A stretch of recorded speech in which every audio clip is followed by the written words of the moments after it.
Hi, everyone. Welcome back to another episode of Talks in Class.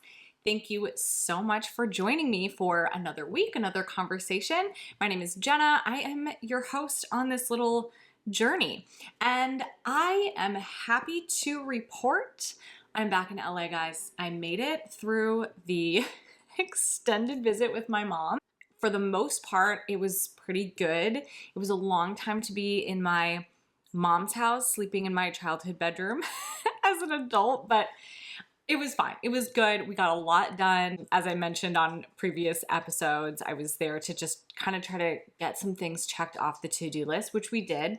And I got to see some friends. I got to obviously spend a lot of quality time with my mother. So it was fine, but I'm very, very glad to be back.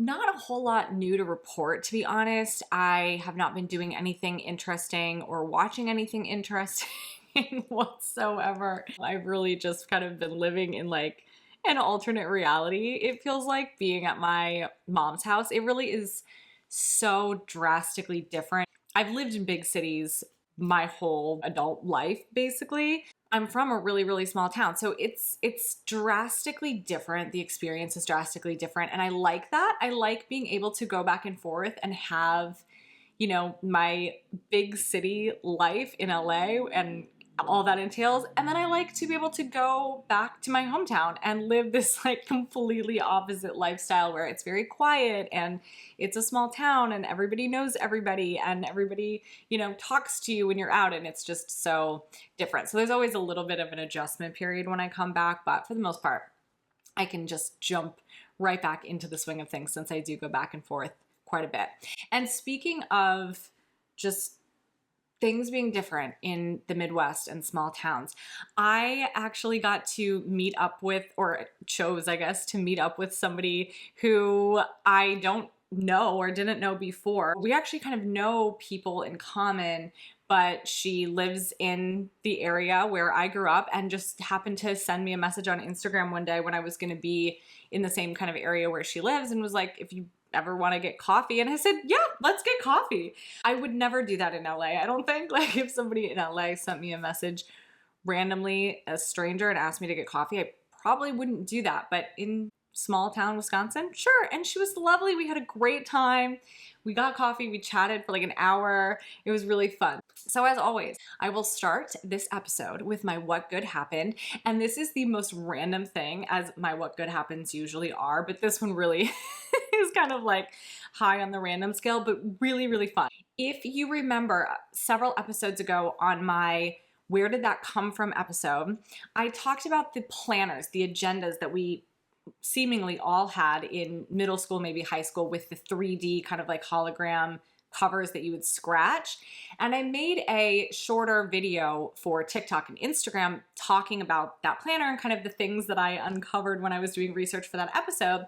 And it went sort of viral on TikTok, and the company that still makes the planners saw the video and they sent me a current version of that planner. The layout of it is exactly the same. The inside looks the same. It reminds me so much of the way that those planners were formatted, and it has the 3D cover and you could scratch it. The graphic is different. Obviously, it's not about the new millennium because it's 2024, but it does have that cover. And the first thing I did, immediately scratched that cover. So I will be using that and I can't wait. So if you listened to last week's episode, it was part one of a two-part episode where I'm answering questions from you guys. We covered all sorts of different things last week, and this week I am going to finish off my first ever mailbag episode or series of episodes where I'm answering questions submitted from you guys.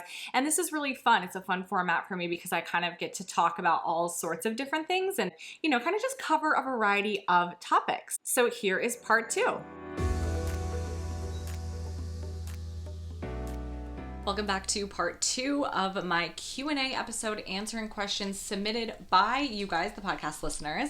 Let's just jump right back in with our next question. What do you think teens today are most missing out on compared to the early 2000s?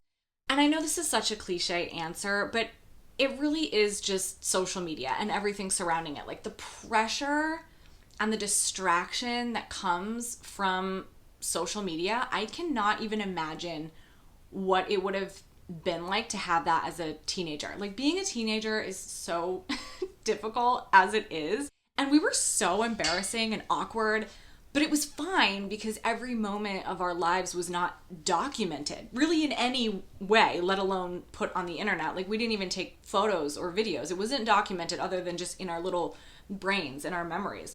So we didn't have this pressure to impress people that we didn't even know. I mean, obviously we felt pressure to fit in with kids at school, just like all teens do, but I can't imagine having that plus the pressure to look cool to a bunch of strangers online, or the fear that everything that you do or say could be being filmed and put on the internet. Like that's terrifying.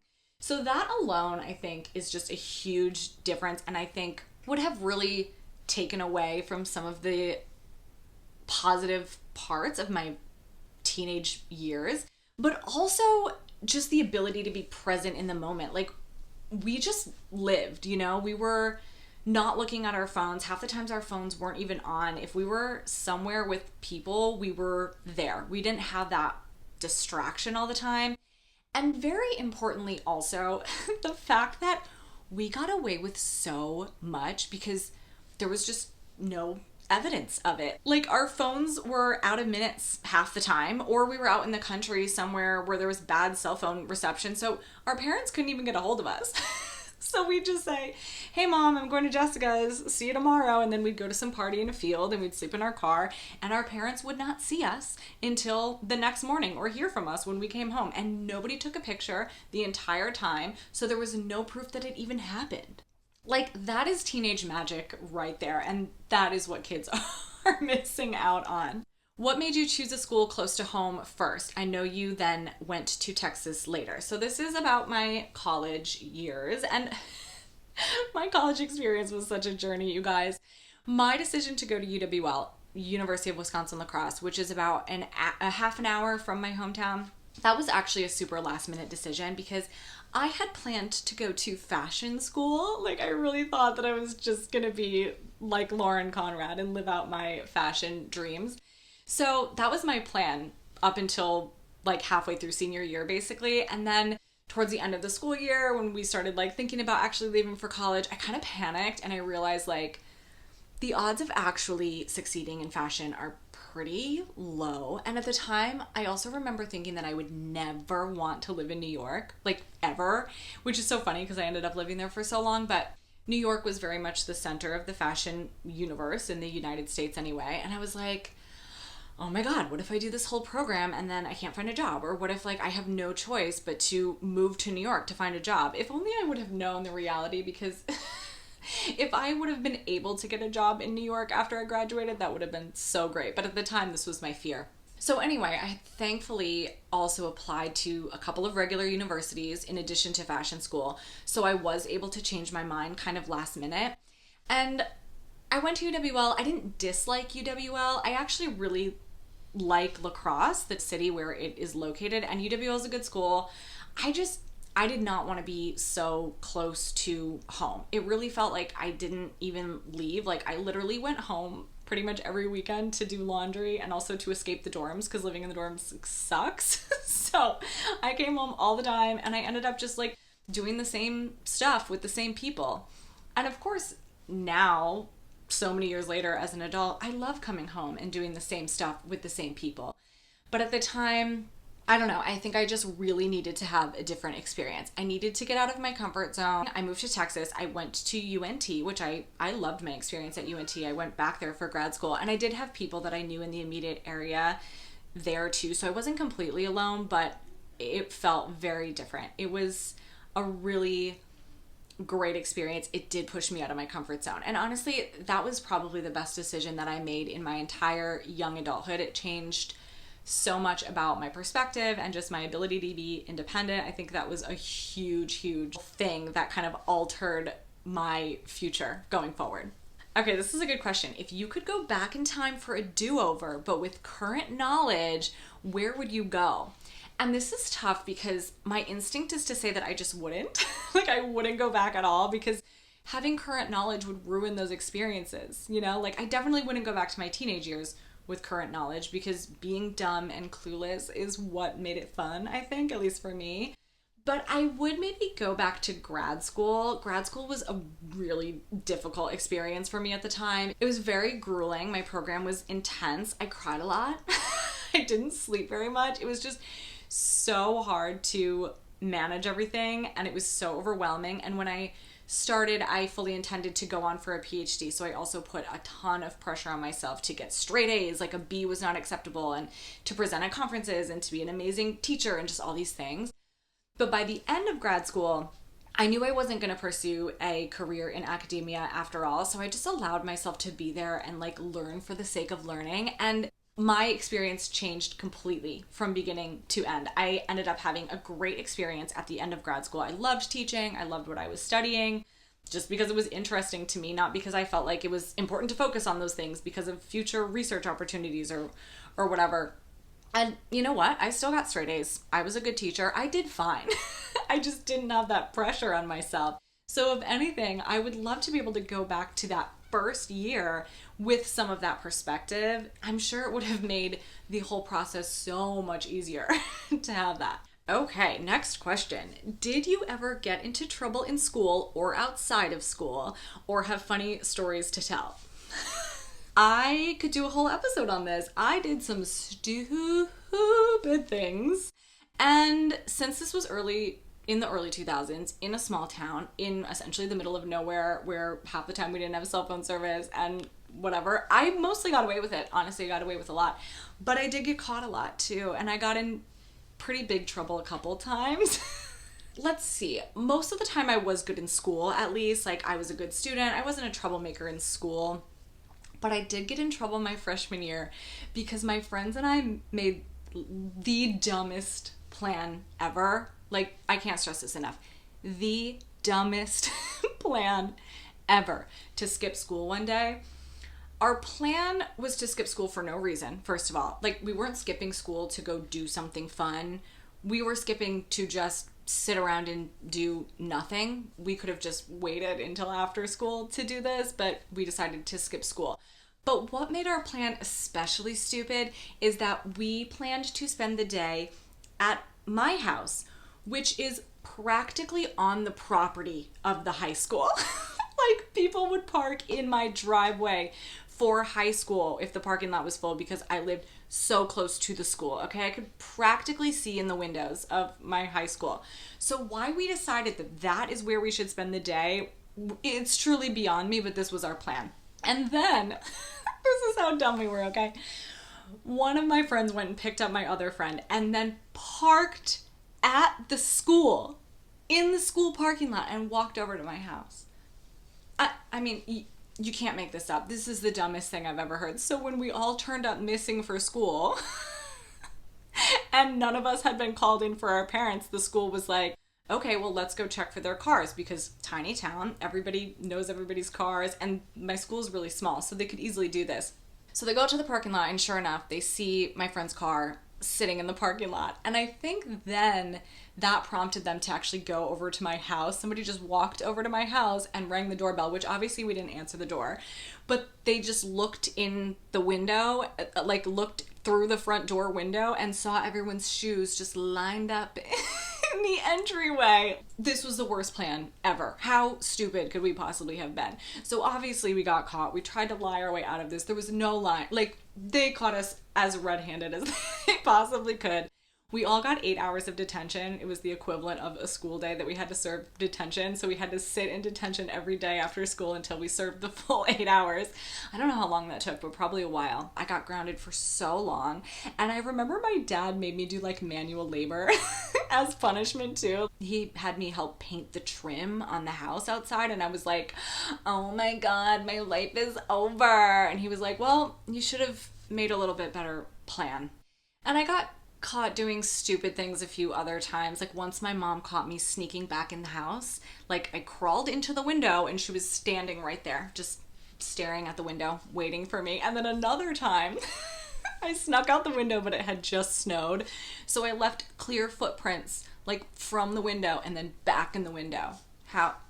Again, just how dumb? How dumb? Come on now. And then another time, My friends and I tried to pull the classic, you're sleeping at my house, I'm sleeping at your house, and we went to this big party. I think this was my sophomore year, and it was a senior party. We went to this huge party. And the next morning, my friend's dad called my house and was like, hey, are the girls awake yet? And my mom said, well, I thought they were at your house. Classic. We were so busted. I don't even remember what happened. I'm sure we all got grounded, but we were capital letters busted for that one. The next question is, did you have a boyfriend in high school or more casual dates for occasions? I feel like dating in high school was so funny because like we had absolutely nothing to do. I guess once we had driver's licenses and if you had a car, we could drive to the movies or a restaurant or something, but everything was 30 minutes away, 20 minutes away. It wasn't convenient. So dates, air quotes, dates, were just sort of hanging out, doing nothing, or a lot of group activities. We did a lot of stuff as groups or something like a school dance. I did have a couple of boyfriends. I had one boyfriend who I guess we actually started dating late in my freshman year, and then we dated until almost the end of my sophomore year. And then another boyfriend who I started dating my senior year and ended up dating for a couple of years. And then in between there, I had a little situationship that went on for so long, it's honestly embarrassing. I think it was like a full year, which is such a long time in high school years. That's a fourth of high school. But I never went to any school dances or anything with a boyfriend, I don't think. I went to prom with one of my best guy friends, which was such a funny experience. I'm glad I went with him, actually, looking back. I remember prom was kind of during the midst of this whole situationship, and I remember being like kind of annoyed that we weren't going together, but I definitely had way more fun with the friend that I ended up going with, and we actually still talk about prom because we have so many funny memories from it. And I went to all my homecoming dances, I think, with my girlfriends. One year I went with my best friend and one of our guy friends, so he had 2 dates because we were both kind of like his date. Looking back, we pretty much did everything in big groups in high school. Like, boyfriends or not, we always had a group of people. We were always rolling deep.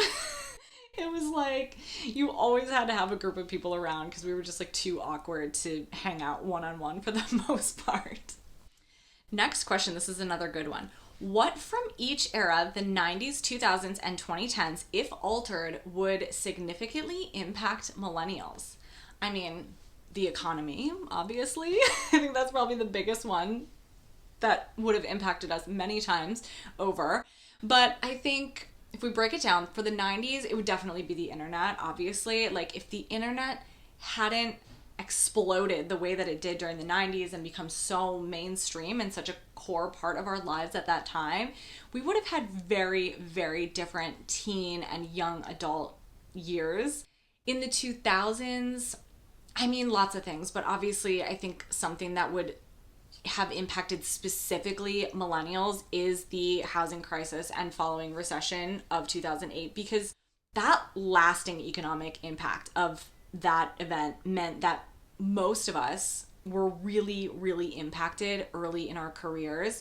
A lot of us graduated into a full-blown recession. It was really, really hard to find a job, and that was sort of the beginning of our collective stunted adulthood as a generation of millennials. Like, the economic situations that we faced during and after college are still impacting us now. Granted, we've lived through several other unprecedented times since then, but it did have a lasting impact on our careers. And then in the 2010s, I mean, that economic impact was still being felt for sure, but I think social media also really changed the course for millennials during the 2010s. In the late 2000s and the early 2010s, millennials paved the way for social media the way that a lot of us view it now, especially the idea of social media and the internet as business or as an opportunity to become an entrepreneur or like build an income stream. The 2010s girl bosses building businesses online thing. You know, millennials were those early influencers. They were the OG bloggers. They were the first ones trying to figure out, how do I monetize this thing that I have popularized on social media and really start to treat it like a business? And obviously that changed individual lives if you were participating in that directly, if you were somebody who was able to monetize some sort of online presence or early internet business. But I also think that it really kind of foundationally changed the mindset for a lot of millennials, especially about work. I mean, Gen Z obviously has very different ideas about work than previous generations, but millennials also had a lot of these same ideas when we were younger. And a lot of that, I think, maybe not came from, but was sort of seen actually happen. Like it felt like you could really achieve it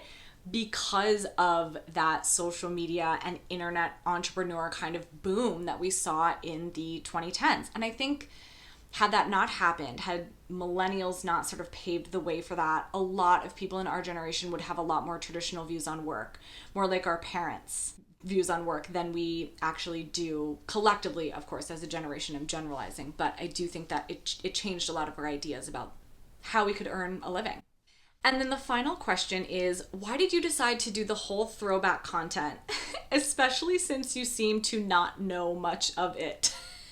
I actually had to clarify what that question meant because I wasn't really sure what they meant when they said that I don't seem to know much of it, because I think I know a lot about throwback things, honestly. But they basically said that they think it's weird and like kind of maybe not good that I don't know everything about pop culture. Like there are a lot of things that I didn't personally experience or I wasn't personally interested in, both past and present, I think. So I just don't know about those things, and I don't have a desire to really know about those things, which is absolutely true. Like One Tree Hill, this is people can't get past this. Like people lose their minds. People are horrified to learn that I didn't watch One Tree Hill when I was in high school. I just started watching it, I don't know, a couple of years ago, whenever people finally convinced me to watch it. But here's the thing, I create my content based on my own life and my own experiences and my own interests and things that I did, things that my friends and I did. And every single character that I have ever created in a video is based, at least in some small way, on myself. Every single situation that I have shown in a video is based, again, in some small way on something that I have experienced firsthand, or at the very least, people that I knew closely. Like my mom character obviously is not based on me, but it's based on my actual mother. But on the flip side, if I didn't experience something, or it wasn't part of my life, or I wasn't interested in it, I didn't have any firsthand experience with it, I don't include it in my content. And my experiences obviously were unique, just like everybody else's, so my interests differ from other people, but my hope is that there are people out there who can relate to the experiences that I did have, even if it doesn't perfectly capture maybe your experience. And that's why you don't see certain things in my content, right? Like hit clips. This is such a funny example because I swear to you, I never knew that hit clips even existed until I saw them on nostalgia social media. Like they were not on my radar. I don't know if it was an age thing or a location thing, but no clue they existed.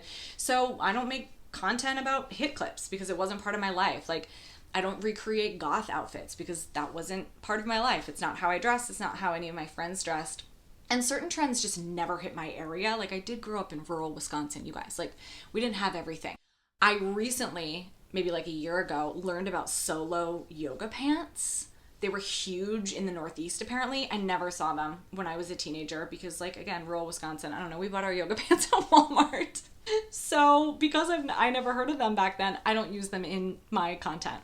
I personally was really into reality shows. Like I loved The Real World. I loved The Simple Life. Like it truly changed my brain chemistry. Same with Laguna Beach and the hills. So I talk about that stuff a lot. I've done content about all of those things, but I just wasn't personally super into teen dramas. I never finished an entire dramatic TV series until Gossip Girl, which I actually didn't even watch until later when it had already ended. But to this day, that's the only one that I ever finished. It wasn't my preference. Sometimes I would get into the shows for a couple seasons and then kind of fall off. That was the case with Dawson's Creek. I was like super obsessed with it when it started and then like quickly abandon it.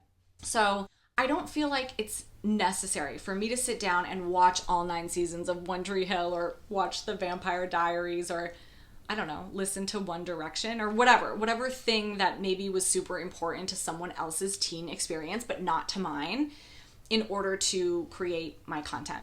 But to answer the first part of the question, I started making this content totally by accident. I obviously have a lot of stuff from my childhood and teen years, especially here at my mom's, which is where I am now. And a couple of years ago, I was home visiting, and it was the first time I had been home, I think, since the pandemic. So it had been a while. So I was up in my room and I was digging through my old clothes, and I found this just iconic outfit, okay? It was a white lace trim cami, a bedazzled denim miniskirt from Hollister, and my Tiffany chain heart necklace. Found that all perfectly preserved sitting in my dresser. So I put it on, I just made this little video, and at the time I just posted it on my Instagram story. I stuck the Chingy song on it that's on the video. And then for whatever reason, I honestly have no idea what prompted me to do it, but a full 2 months later, I decided to post it on TikTok one day, and I don't even think I really knew how to use TikTok at that point. I definitely was not an active TikTok user, but I posted the video and it went viral. I mean, it had no followers, and I think it got like 2 million views within a couple of days. And I was like, oh, okay, people care about my old clothes from the 2000s. Great, I have an entire room full of this stuff. So I just kept going with it, and the more I dug around in my old stuff, the more memories that came back, because I have, not just the stuff, but a lot of pictures and like videos and things like that that will jog memories. So it kind of just continued on really naturally, and it really has been so much fun. Like, what a journey. And obviously I'm so grateful to have so much of this stuff, especially the more personal stuff. The clothes and the makeup and the toys are fun, obviously, but things like the notes, printed out AIM conversations, the journals, as painful as they sometimes are to look at, but like pictures or burned CDs with songs that my friends and I loved that I had long forgotten about. Those are the things that are really, really special, because they're not replaceable. They're personal. Nobody else has those exact items. They might have their own version of something similar, but they don't have the same exact item that I have. And creating this content and doing this now as my job, like, it's kind of unbelievable that that is reality, but it has given me a reason to spend all of this time and energy and effort, like digging through this stuff and sorting it and organizing it and creating content and sharing it with all of you. And it has really been so much fun. So I really appreciate you all being along for the ride. And with that, I am going to finish off this episode with a list, as always. And this one was a very, very difficult one to narrow down. So I went with 10 instead of 5 this time. These are my top 10 favorite things that I have unearthed back here in the time capsule, my old bedroom, since beginning this whole content creation nostalgia journey. Number 10 is my magazine collection from the late 90s and the early 2000s. A couple of summers ago, I was cleaning out the garage and I found this box of, I think it was like schoolwork and just kind of random things from middle school. And I was about to throw it all away until I looked at the bottom of the box, and there was a stack of magazines, a pretty good stack of magazines, all from 1998 to about 2002. Everything you can imagine, from YM to Teen People, including a pretty generous stack of Delia's, Alloy, and Girlfriend's LA catalogs, which, fellow millennials, you'll feel me on this, I was fully obsessed with, but very rarely got to actually order from. So those have been so much fun to look through, because obviously I like to see what the trends were at the time, what kind of articles they were publishing, but also because magazines are kind of dead, as I mentioned during this Q&A. So it's fun to be able to have those physical copies of something that I loved so much at the time. And I even have a pretty good collection of Britney Spears cover issues, but unfortunately none of them have the covers because I tore the covers off to hang on my walls. So I have all of the magazines with the actual articles inside about Britney intact, but unfortunately they don't have the covers. Number 9 is a collection of beauty products, including Bath and Body Works products, nail polishes, perfumes, all sorts of stuff from the 90s. This was another discovery that I made a couple of summers ago. It was actually in kind of like a caboodle type thing, and I didn't know what was in it till I opened it up. I literally gasped when I saw it. I have made a couple of videos showcasing these items, but there are so many gems in there. That watermelon lip balm that was in that round tin that we all used to love. There are Bath and Body Works body sprays. There's a Bath and Body Works Sun Ripened Raspberry body wash, I think it is, from the 90s in there, all sorts of goodies. And then of course there's some products that have been long discontinued, brands that have been long discontinued, like Jane Cosmetics that I loved. There's an old Wet n Wild nail polish in there, which Wet n Wild is still around, but these were like classics of my childhood. And every time I come home, I look through it just like to get that little hit of nostalgia, because for some reason, there's nothing quite as nostalgic to me as looking at those early beauty products. They were kind of the first beauty products that I had, even though it's like lip smackers and things like that. But they're just so fun to actually have. Number 8 is my 90s TV VCR combo, which we probably purchased sometime in the mid 90s, maybe like 1996, maybe a little later, maybe like 1997. And to this day, it's still in my room and it still works, both the TV and the VCR portion. This isn't necessarily a discovery because I have always known it's here, but I really, literally every single time I come home, I turn it on and I'm still shocked every time to experience it working. I am just waiting for the day that it no longer works, and it just keeps on going. And thank goodness it does, because I have so many VHS tapes and this lovely device allows me to experience them. Which brings me to number 7, which are my literally stack, very large collection of home movies from birthday parties, sleepovers, school projects, Girl Scouts, trips, family holidays, you name it, we recorded it. We were very big with the camcorder. I remember when I was really young, my mom and dad had one of the ones that would like sit on your shoulder. They were giant and the VHS tape would actually go in it and then you'd close it. When I got a little older, my mom upgraded to one of the smaller ones with those little tapes, but we still had the big chunky one for your shoulder, and I was allowed to essentially play with it at birthday parties and things like that. And this is all my friends and I wanted to do. We wanted to make movies all the time. We made fake music videos, we made fake movies, we made fake behind the scenes videos of our fake movies, and I still have all of these tapes. And yes, they are very difficult to watch because they're mostly from my most awkward years, but they are really fun to have, even with the cringe factor. Number 6 are some of my more prized clothing items. When I moved out of my house, obviously I left a lot of stuff here, but a lot of the clothes that are still here are things that I wanted to keep for some reason, and mostly that was because they were really special to me, or they were expensive, they were gifts, they were things that I saved my money for a long time to buy. A few examples being my 7 For All Mankind jeans that I bought in, I think, 2005 with Swarovski crystals on the butt. They were very important. Same with my Abercrombie jeans that had the bedazzled pockets. 2 Abercrombie fur lined coats. They were just really expensive, so I felt like I had to keep them.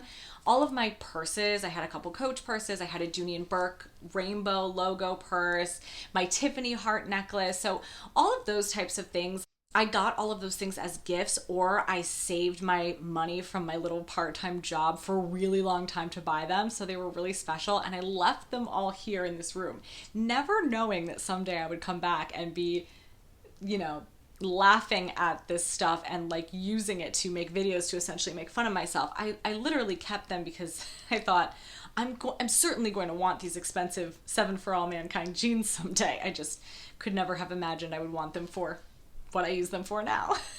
Number 5 is an entire box. Actually, there are 2 boxes of notes, printed AIM conversations, and other things like that from middle school, and also a few from my freshman year of high school. Again, very cringe. A lot of these things are physically painful to read, and there were actually some AIM conversations I threw away because they physically hurt me to read. They were so embarrassing. But for the most part, I've kept a lot of them. I have read them. They're really embarrassing. But again, it's just really fun to have. There's so many things in those notes that are of the time. They're all written in gel pens. All the notes are folded in the way that we all folded. We used a lot of nicknames, code names. Those are all in there. Some of them have little doodles on them. It's just so middle school in Y2K. And then the AOL IM conversations are on a different level.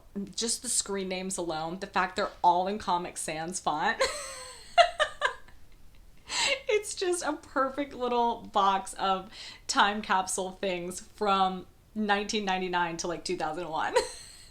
Number 4, this is a very prized possession of mine, my prom dress from high school, and I also have my senior year homecoming dress. Both are very bright shades of pink.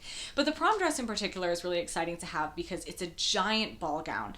Our high school only did one prom. For some reason, it was our junior year, so we had junior prom.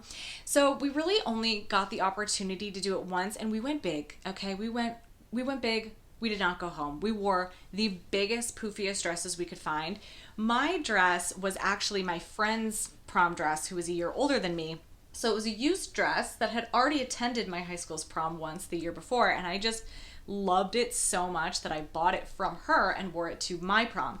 It is bright pink with kind of like a fuchsia overlay, a lot of sequins on the bodice. It's strapless, of course, and she just stays tucked away in the closet. I've used it in a lot of content.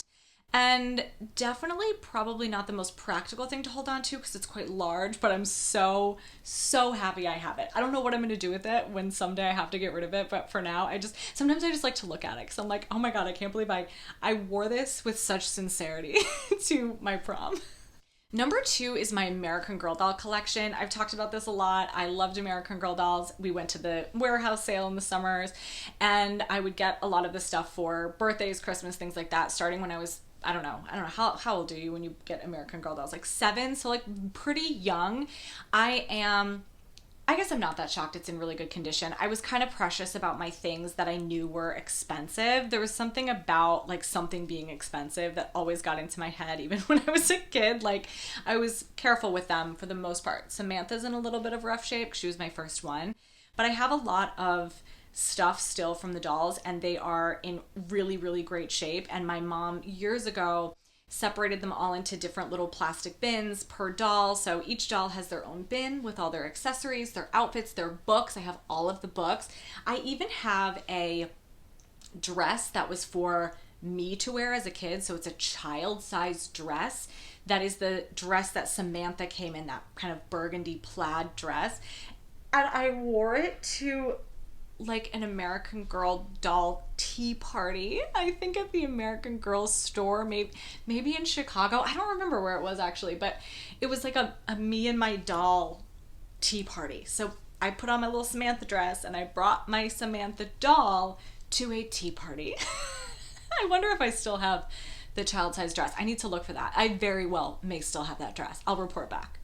And number 1, my absolute favorite thing that I have unearthed, and I actually just discovered another stack of them, my burned CDs from high school. These have brought me endless joy. I can't express it. If you are somebody who has followed my social media content, you probably have realized how important music is to my nostalgia experience, but also how important music was to my experience back then. And it's just so true. And when I find these CDs, it reminds me how much my friends and I relied on music for entertainment when we didn't have anything else to do. We would burn a new CD, we would go drive around aimlessly, and we would just listen to the CD. That was our activity for the night. So these CDs bring back such vivid memories. And it's also really funny because this was the LimeWire age. Obviously, we were illegally downloading all of this music. I'm sorry to all the artists out there. I'm really sorry. We all participated in this and we should not have. But we had very eclectic music tastes. The songs that I paired on some of these CDs, it goes all over the place. It's like pop and then country and then there's rap and then there's like some 90s R&B song and then there's some like random song that nobody's ever heard of except for some small niche group of people in my little tiny town, and I don't know where we got it from or why we were so obsessed with it. So there's a lot of music that I had forgotten all about until I find these CDs. So I just discovered a large stack of CDs from, I would say, sophomore and junior year. So 2002, 2003. They're hilarious. Endless good ones. I have some Spotify playlists in me eventually to put up so that you guys can experience them too, because they are great. By far my favorite thing that I found in the room, but also the thing that has given me the most use because I actually still just listen to these songs like in real life. So I hope you guys enjoyed this episode and just this whole Q&A format. I know it's a little different, but I hope you enjoyed hearing about kind of a variety of topics. And again, thank you so much if you submitted a question. I really appreciate that. There were so many that I wanted to answer. I didn't get to all of them, but I may do another one in the future. Also, if you have a question that you might want me to answer in the future, please let me know. And as always, thank you so much for tuning in to the podcast. Thank you for sharing with your friends. That helps me so much. Don't forget to rate and review. That also helps me. And subscribe so you never miss an episode. I will be back next week. Bye.